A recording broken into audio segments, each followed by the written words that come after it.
This is Agustín Tapia's new Padel racket, but could you tell me the 7 differences compared to last year's AT10? Maybe the design caught your eye, but that's only because you haven't noticed the really important changes yet. Because Tapia has managed to create an even more perfect violin. Changes in the mold, in the carbon, in the rubber, in the roughness, and many more. So Pablo, is the new AT10 12K Alum Xtrem worth it? Hello everyone, I'm Pablo and I welcome you to a new 4Set. Can you guess which racket has been the best-selling one in the world for the past 4 years? Well, yes, it's Tapia's AT10 and you can get 10% off the new one with the code 4Set at Padel Market. Plus, you will be supporting the channel so we can give away of 10 brand new AT10s. And it's not just Agus' new racket that has been launched, it's the whole family. So if you want a review of the rest of the AT10s, give this video a like. But Pablo, if the AT10 works so well, why did Agus change things? Well, the truth is that Agus has been developing this new AT10 2026 together with Nox for many months. With his feedback, Nox developed a new AT10 mold, an evolution with subtle changes. And what happens when a new mold is released? Well, you got to test everything from scratch. So that is why Agus tested 20 different prototypes with completely different combinations of rubbers and carbons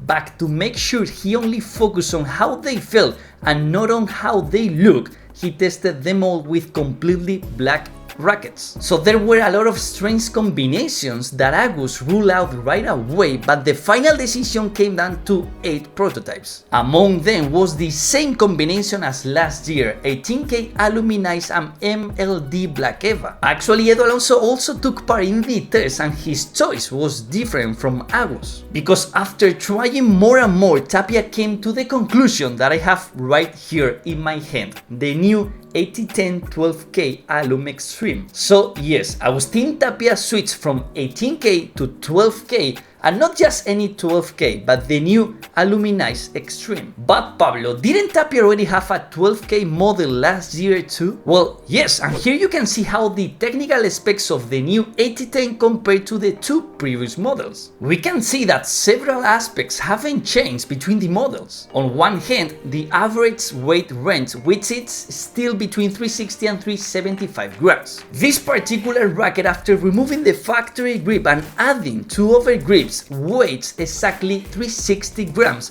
and has a balance of 25.2 centimeters. That is a lower balance than last year's 18K, which with the same setup had 25.6 centimeters. And on the other hand, the grip size remains the same, a standard size of 12 centimeters. And the price of the new AT10 at Padel Market with code 4Set and a 10% discount is 350 euros. But aside from the fiber change I mentioned earlier, the other main change is in the rubber. Both models from last year use MLD Black Eva, a double density rubber in hard, soft, hard format. But now Tapia wanted a harder rubber and switched to HR3 Black Eva. So if you add stiffer carbon and stiffer rubber, the result is a harder racket with a drier feel. Another important change is in the roughness, although this is the only aspect I'm not sure is better. Because we still have a mix of 3D roughness and a sandy roughness, but the 3D is much less noticeable. Also, it is true that by popular demand, now the sandy roughness is all over the racket,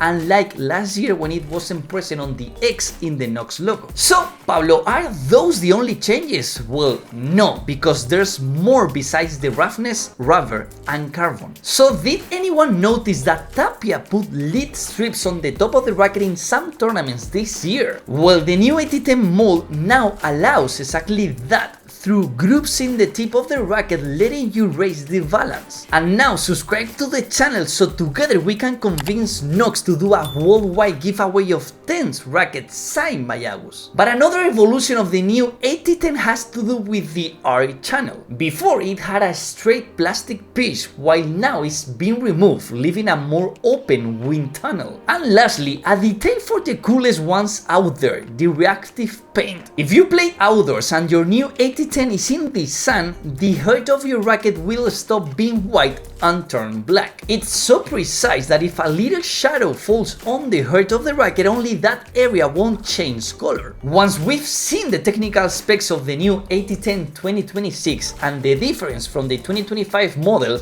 it's time for testing. So let's start with hardness. Although it's true that I've used both 2025 models quite a lot and they've softened it up. Even so, the new AT10 feels harder than the 18K and the 12K from 2025, although the difference with the latter is smaller. So what about the ball output? Well, the differences between the new AT10 and the last year's 12K are minimal, but it's clear that the 18K has more ball output than the rest. And lastly, let's analyze the sound of the rackets. So this is the new AT10 12K Alum Xtrem 2026, the AT10 18K Alum 2025, and the AT10 12K 2025.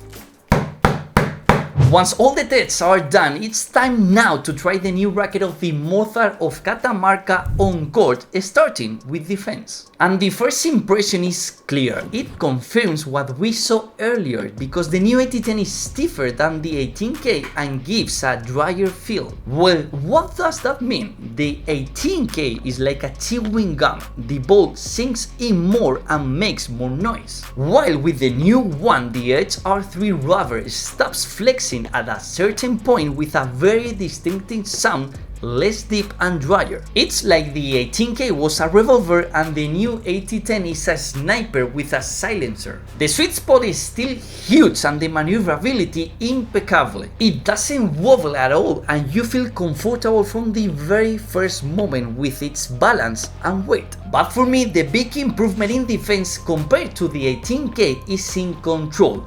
Lobs and chiquitas come out precise without too much help. The ball output is lower in the new AT10, which gives you more control. The best way to summarize this is you don't have to adapt to the racket, it adapts to you. But now it's time to move up to the net, time to see what happens with volleys. And here the extra stiffness and dry feel make high intensity volleys come out better directed.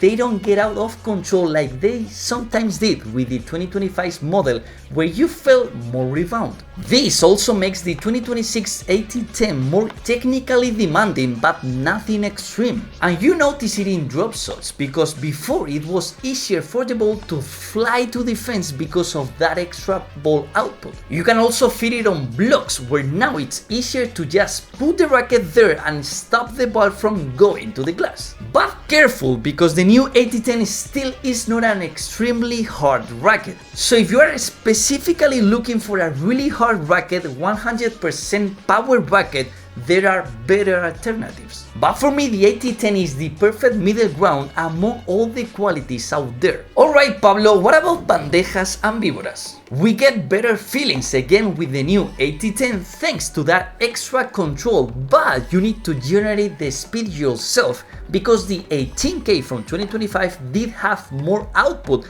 accelerating the ball more easily. Here you do miss a bit more roughness in the new AT10 to help with adding spin to the Vibora. Even though now there is sandy roughness all over the face, the 3D is less noticeable and I will say the result is about the same. But for me, the great quality of the AT10 in the overhead shots is that it doesn't tire you out. With a higher balance, you could accelerate the ball more, but you will end up exhausted or even sore. And the last and maybe most important thing, how is the new AT10 in power? Well, as always, I did 10 smashes with each racket and calculated the average distance. For reference, there was wind, I used new balls and it was 24 degrees. And the conclusions were clear. The new AT10 clearly outperforms the 18K and is practically on par with last year's 12K.